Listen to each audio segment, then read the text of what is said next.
Hello दोस्तों, आइए आज की कहानी का आनंद लेते हैं। कहानी इस प्रकार से है। पुराने समय में किसी पहाड़ी गांव में एक युवक रहता था। उसका विवाह पास के ही एक गांव की किसी सुंदरी कन्या से हो गया था। इस विवाह से दोनों परिवार बहुत खुश थे।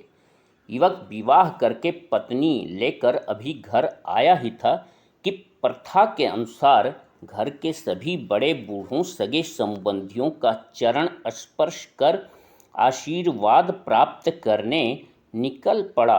आशीर्वाद प्राप्त करते करते उसे बहुत देर हो गई। उसकी रिश्ते में एक दूर की चाची लगती थी। उनका घर गांव से दूर जंगल के पास था। चाची के घर में और दूसरा कोई नहीं था। बूढ़ी चाची अकेली ही रहती थी। चाचा की थोड़ी खेती वहीं जंगल किनारे ही थी, इसलिए गांव के कच-कच से निकलकर चाचा ने अपने खेत में ही घर बनवा लिया था। उनके घर तक आने जाने का रास्ता भी अच्छा था। घर के गंदे पानी की निकासी के लिए नाली आदि का कोई झंझट नहीं था। पास में ही एक तालाब था।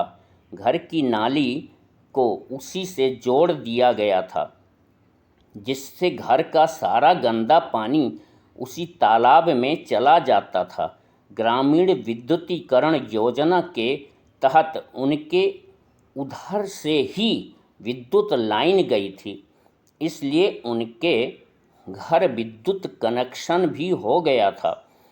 एक दिन अचानक चाचा की अकाल मृत्यु हो गई। तभी से चाची घर में अकेली रहती थीं। उनके कोई संतान भी नहीं थी। युवक चाची से आशीर्वाद लेने उनके घर पहुंच गया, लेकिन वापस लौटने का समय रात हो जाने के कारण नहीं बचा। रात में नई नवेली दुल्हन के साथ लौटना भी खतरे से खाली नहीं था, इसलिए रात उसने चाची के यहाँ ही बिताने की सोची। चाची उन सबको देखकर बहुत खुश थी। चाची ने बहू को आशीर्वाद दिया और एक सोने की चेन उसके गले में उपहार स्वरूप डाल दिया। युवक ने उलाहना देने के अंदाज में चाची से कहा, चाची, आप मेरी शादी में मेरे घर नहीं आई थीं। चाची ने कहा, बेटा, आप तो जानते ही हो, जब से तुम्हारे चाचा नहीं रहे तब से घर की सारी जिम्मेदारी मेरे ऊपर आ गई है। अगर मैं बाजार से साग सब्जी ना लाऊं तो मुझे कौन लाएगा। मैंने एक गाय भी पाल रखा है, उसकी भी देखभाल मुझे ही करना पड़ता है।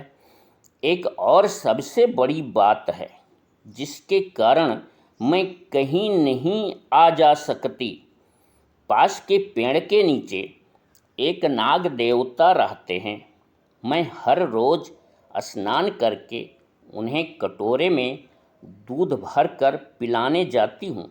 बेटा, तुम्हारे चाचा की जब मृत्यु हो गई तो उसके कुछ दिन बाद उन्होंने मुझे स्वप्न दिखाया और कहा कि उनका पुनर्जन्म नाग के रूप में हुआ है, जो इसी पेड़ के नीचे रहते हैं। उसके नीचे वह रोज सुबह आकर एक कटोरा दूध रख जाया करे। तभी से वह रोज उन्हें दूध पिलाती आ रही हैं। अगर वह कहीं चली गईं तो उन्हें दूध कौन देगा। फिर भूखे रहने पर वे नाराज हो जाएंगे। चाची ने तभी बहुत ही दुखी होकर आगे कहा, बेटा, क्या बताऊं, आज जब आप लोग मेरे घर मेहमान बनकर आए हैं तो आज ही मेरे घर में आपको खिलाने के लिए कुछ भी नहीं है, इसलिए आज तो तुम दोनों को भूखा ही सोना पड़ेगा। मुझे इसका बहुत दुख हो रहा है, पर क्या करूं। तभी युवक की पत्नी ने तपाक से कहा, चाची, आप बिल्कुल चिंता न करें, हम सबको बिल्कुल भूख नहीं है। क्योंकि आज सुबह से ही हम लोग सबके घरों में आशीर्वाद लेने के लिए जा रहे हैं और जिसके भी घर जाते हैं वह कुछ ना कुछ नाश्ता ज़रूर कराता है। इसलिए सुबह से ही खाते पीते रहने से अब पेट में ज़रा भी जगह नहीं है। तभी चाची एक कटोरे में दूध लेकर आईं और कहा, बेटा यही थोड़ा सा दूध नाग को पिलाने के बाद जो बचा है इसे ही पीकर आज रात काम चला लो। युवक की पत्नी ने वह दूध नहीं पिया, लेकिन युवक ने प्रेम बस वह दूध पी लिया। फिर सब लोग सोने चले गए। अगली भोर जब युवक को उसकी पत्नी जगाने गई तो देखा वह झकझोरने के बाद भी जरा हिला डुला भी नहीं। वह तो मर चुका था। वह फूट फूट कर रोने लगी।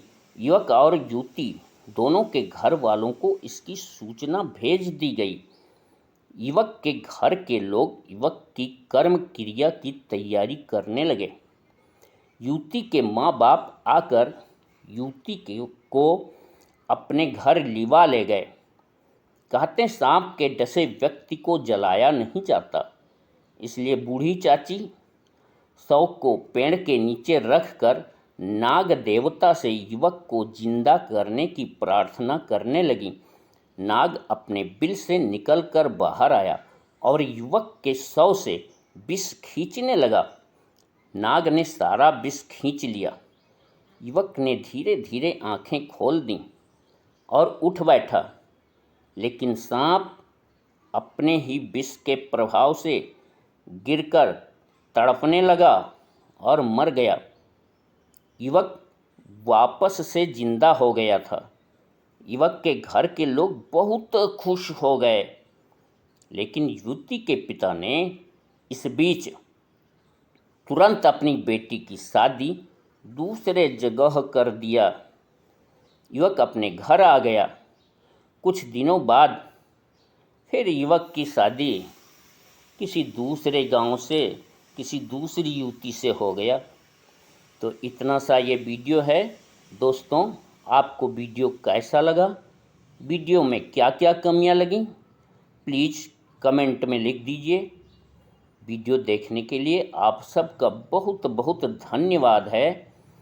Please like, share and subscribe my channel story king RK। Thank you.